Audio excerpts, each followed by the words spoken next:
been told that that is not allowed. So if anybody came in here today wearing a Kamau of we would ask them, they would have to cover it up or leave at 150 feet. If they had a same thing with the bumper sticker, yes, sir. Where are all these people? The people who got it tattooed on their face? They're on the other side. What about me? All these people? Can I vote right here with this? Just listening. Y'all good? Well, you'd have it covered. So if I had shorts like these on, if I had daddy hoochie shorts on, I couldn't. Afraid you wouldn't. So if I go get a MAGA tattoo on my face right now and I come in here, I'm just not allowed to vote? We'd have to figure out some way of covering that. I'm sorry. So I'm gonna go get a MAGA tattoo right now and come back.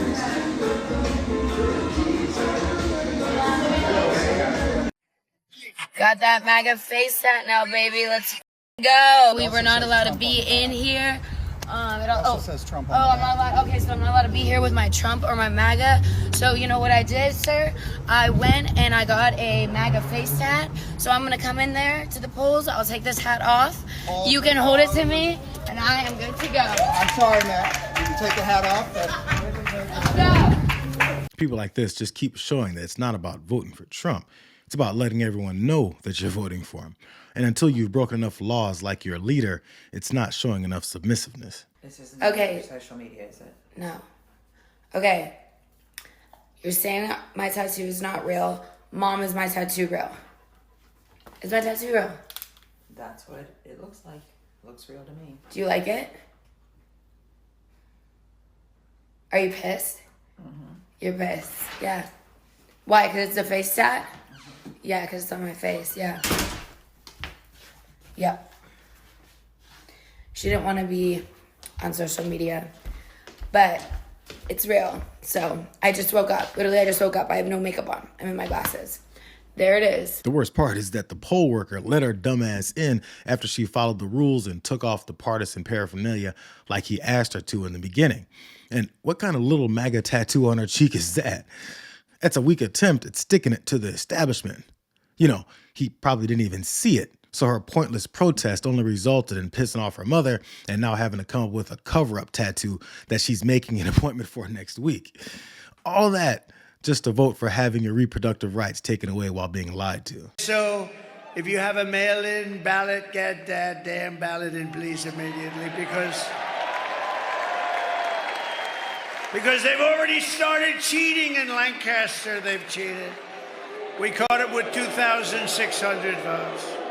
This has obviously been the strategy ever since the vice president entered the race and Trump realized that he'd have to do something other than call her a bunch of racist and misogynistic names. He figured he'd implement the plan for a loss a week early and just tell his minions that the election has already been stolen from him and it'll soon be time to attack in case it actually happens. But his biggest hurdle lately has been John Kelly's revelations about his fascism. And, my father, when I was young, never mentioned the name Hitler, ever. He was tough on it. Somebody would say Hitler. Never mention that name. Nazi. Never mention that name. And he meant it too. And it was a word that you never use. You know, you never use those words. It's the embodiment of they evil. accuse me of being a Nazi. They accuse me of being a Hitler-type guy or a Hitler lover. And I'm not. I'm the opposite. They're the ones that are doing. They're oppressive. This is like an oppressive machine. And, you know, they also happen to have the press for whatever reason. He really wants to drive the point home to his supporters that calling him a Nazi and Hitler, the way his running mate J.D. Vance did, is like using a slur so that it won't stick. But his use of propaganda isn't as effective as his authoritarian predecessor, since it's so easy to go back and see that he says the same thing over and over again. So it only shows how desperate he is to keep it from being said. This is from only a couple days ago. You know, years ago, my father, I had a great father. He's a tough guy. He used to always say, never use the word Nazi, never use that word. And he'd say, never use the word Hitler. Don't use that word. It's like, I didn't even know why. Don't use that word. And then I understood it. And yet they use that word freely, both words. They use it, he's Hitler. And then they say, he's a Nazi. I'm not a Nazi. I'm the opposite of a Nazi. Now, you'll probably hear that story several more times in the next few days as he panics over how many people are finally seeing him for who he is. And again, just like Hitler and Nazis, he's got conservative media carrying his message like the gospel. Or as The Atlantic put it, quote, Donald Trump is speaking like Hitler, Stalin, and Mussolini. So they have all the psyops of the media now comparing him to Hitler, to Mussolini and Stalin. Trump is Hitler, and you know he is now fascist. So Hitler, Stalin, Mussolini, and on. And of course, Mussolini and Hitler and Stalin. The bottom line, you can't be Hitler and do that. So the voters see how much they were lied to when they see stuff like this. It's like finding out Darth Vader is your dad. He's a threat to democracy. He's like Hitler, which we saw again this week, even though he was almost murdered because of that 3 months ago. Oh, and have supporters comparing Donald Trump to Hitler and to Stalin and to Mussolini. And of course, he's racist. Harris herself used a years-old, corroborated, bogus accusation from a former disgruntled chief of staff to compare Donald Trump to Adolf Hitler. The Atlantic actually compared Trump to Hitler, Stalin, and Mussolini. And needless to say, the melodramatic comparisons to Hitler, they are falling flat. Trump is Hitler, he's Stalin, he's Mussolini.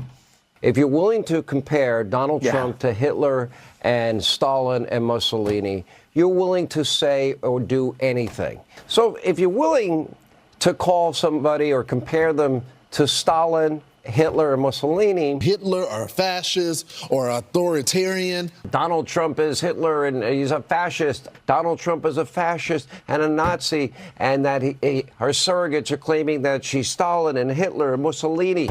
We have Trump is a fascist. He's Hitler. So we can expect more of the calling Trump a racist, calling him a Nazi, calling him a fascist. But calling somebody evil like that, a Nazi, a fascist, comparing them to Stalin, Mussolini, Hitler. The bottom line is keep bringing up fascist, keep bringing up the fact that Donald Trump is Hitler, and watch the numbers go south. Dems are pulling out their most desperate move in the Democratic playbook, calling Donald Trump Hitler. If you can't dispute the revelations, the next best thing is to attempt to disparage the message in hopes of turning people against accurate depictions of what we're all witnessing. His surrogates don't even know if they're allowed to say that the hate rally was something that they don't condone, since Trump called it a love fest. Can I put it in an alternative universe? That rally happens yesterday, and it's Kamala Harris's rally, and someone makes jokes like that. Would you be okay with that? Well, I have seen plenty of comedians on the left joke around about Sid killing Rosenberg's Donald not a Trump. comedian. Rudy Giuliani is not a comedian. David Rem is not a comedian. All those other people that we just showed. There's also a distinction here, by the way. Kamala Harris has referred to remarks that reportedly came from John Kelly, a four-star general and Donald Trump's former chief of staff, when he referred to him praising Hitler. J.D. Vance compared Donald Trump to Hitler before he did his 180. Kamala Harris is not calling him Hitler. I think that's a very important Respectfully, distinction. I would say that today, for example, when Kamala Harris was answering questions outside of Air Force Two, she was asked a question about the rally, talking about going down this line of Nazi rally, Hitler, fascism. He went after and she Jews, doesn't push back Palestinians, on it at black all. people, She went with it. Latinos. I mean, he targeted every race. But why is this Kamala Harris's problem? This is not Kamala Harris's problem. talking about this is the Republican Party's problem. But you're not a good when you're conservatively. I but know not you. when you. Can't you say that was garbage? Or would you say that was a Nazi rally? Would you say I Trump didn't is say that. Hitler? I no, didn't say but you that. wouldn't. You didn't. But the problem is that Hillary Clinton did. But we're not talking about Hillary Clinton. I'm Kamala asking Harris, you. You're a good conservative. Kamala Harris can't you just say, went with that can't narrative you just today. say that was garbage? Kamala Harris went with that narrative today. You won't say it. As the Republican at the table, Sure. Do you endorse what you just heard in the closing days of a campaign? Or I think the any day of a president's campaign? campaign was correct to distance itself from that comment. Lee Zeldin there is so afraid of crossing the line of reality that he'd rather look like a fool on TV than accept that the rally was full of snarling rhetoric. They try to only focus on that one comedian and only one of his hateful jokes so that they can lean on their standard excuse that it was just a joke. There's never a discussion about how ignoring violent speech like that can and has led to violence. First of all, it is offensive. I mean, I was the last person off the House floor on January 6th. I took over for Speaker Pelosi. I went into the speaker's lobby and I saw this mad, deranged crowd smashing the glass, trying to get at us that day. 140 law enforcement officials were injured. Some died from their injuries. Staff were traumatized. If these people got at us, they would have killed us. And to call them hostages, to praise them, to elevate them, and as to somehow being political prisoners is grotesque. It shows that Donald Trump is a sick man. He is a sick, demented man. I have Republican colleagues who I recall when I was in the speaker's chair watching them crouch behind, the chairs in the House gallery, afraid for their lives. Some of them about to burst into tears. So there's this notion that somehow these people who caused this chaos, caused this violence, harmed our law enforcement officials, somehow should be saluted and praised. It's sick. It makes me want to vomit, quite frankly. With the election this close, I'm not really sure there's much else to see from these two candidates. Either people believe what they're seeing and they like Trump's fascism, they see it and they'll reject it, or they're just not interested in paying attention to what's right in front of us. I think if we have a wipeout, that's the only thing that's going to save us from the violence and the corruption and the insanity that Donald Trump will gladly put this country through. It doesn't matter how much he loses by, unless it's a real knockout, unless it's an Obama McCain or a Reagan Mondale knockout. He is going to claim he won this election.